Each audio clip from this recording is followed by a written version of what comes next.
Welcome to Fantastic Vision. Please subscribe us before you watch today's video. In late November 2025, China finally exposed the months-long origin laundering game, with the Ministry of Foreign Affairs unusually publicly demanding that Thailand and Mexico provide clear explanations regarding their rare earth imports. Did the US think it could use this tactic to circumvent China's rare earth controls?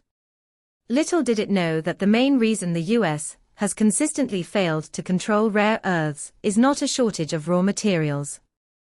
In October 2025, after China announced export controls on rare earth production equipment and raw materials, the US reacted swiftly, with the White House holding multiple closed-door meetings to discuss feasible solutions. On November 29, The Washington Post published an article urging that China's dominance in the rare earth sector is largely due to US bureaucratic practices. Therefore, the US should take swift action to reform its approval processes and achieve rare earth self-sufficiency as soon as possible. The author of this article is Meg Rice, former National Security Advisor to Senator Mitt Romney. According to statistics released by the US Department of Commerce, in the first 9 months of 2025, US imports of rare earth compounds directly from China plummeted by 42%.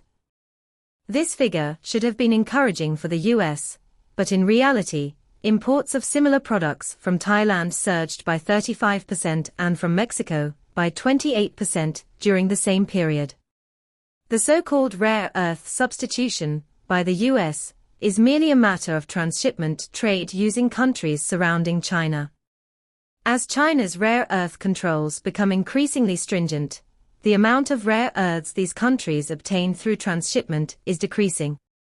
On November 26, a spokesperson for the Chinese Ministry of Foreign Affairs, in a rare move, specifically named Thailand and Mexico at a regular press conference, demanding that their governments provide a transparent and responsible explanation of the origins of their rare earth exports to the US.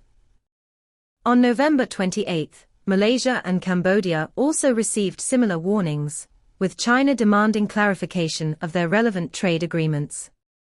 With the tightening of China's export controls, it is becoming increasingly difficult for the US to obtain rare earths through channels outside of China. This explains this report in the US media, which seemingly criticizes domestic bureaucracy and the official system. In reality, this is simply an attempt to find a seemingly plausible reason why the US has been unable to achieve a sustainable alternative in rare earth resources. As for why the US has consistently failed in this area, the reason is quite simple. Firstly, its electoral system makes it difficult to maintain a long-term commitment to a single strategy. This has resulted in the US rare earth industry chain remaining stuck at the mining stage. Currently, the US does not lack rare earth deposits. Mines in Southeast Asian countries like Ukraine, as well as within the US itself, can provide a certain amount. However, the crucial smelting technology has been neglected. This means the US has the resources, but lacks the ability to refine them for large-scale industrial use. Secondly, with the industry chain already established, securing high-end rare earth raw materials for the US is no less difficult than China's current situation in the advanced semiconductor field. Recently, US Treasury Secretary Bessant even held up a magnet, claiming that the US had created the first rare earth magnet. However, the purity and cost of the raw materials were never disclosed. This shows that the US isn't indifferent to rare earth resources. It's just that the supply chain structure is already established, and the US would need to invest significant time and money to achieve domestic substitution. Trump clearly understood that it was better to leave the problem to the next administration than to struggle with rare earth supply issues. Furthermore, the cost of rare earth smelting in the US is 2.3 to 2.8 times that of China, with over half of the cost going towards environmental treatment. One separation plant in Texas spent 2 years on environmental impact assessments alone, investing $120 million in wastewater treatment equipment, with a return on investment of less than 8%. Private capital, seeing these figures, turned away. This is the fundamental reason why the US faced difficulties in starting rare earth production and slow substitution. According to statistics from the National Institute of Mining, the average licensing time for smelting and refining projects in the US is 7 to 10 years, while in Canada and Australia it only takes 2 years.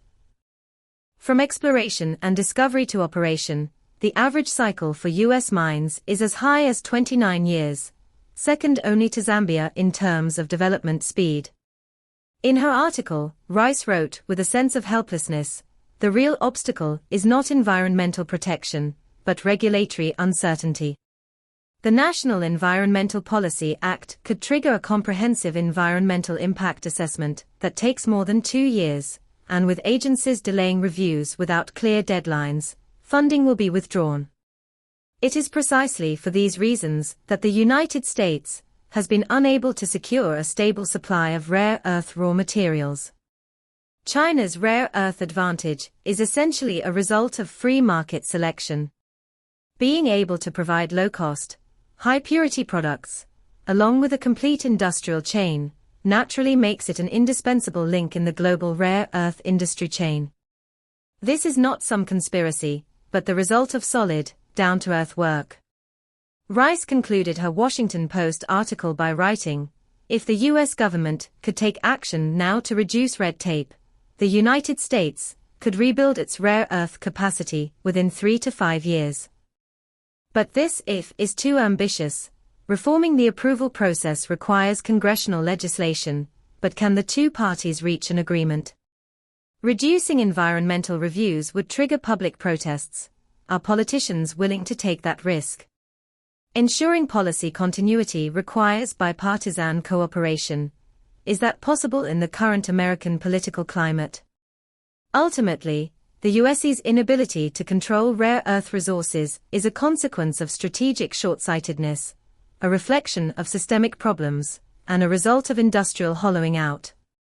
Without addressing these deep-seated issues, no amount of money spent will be worthwhile.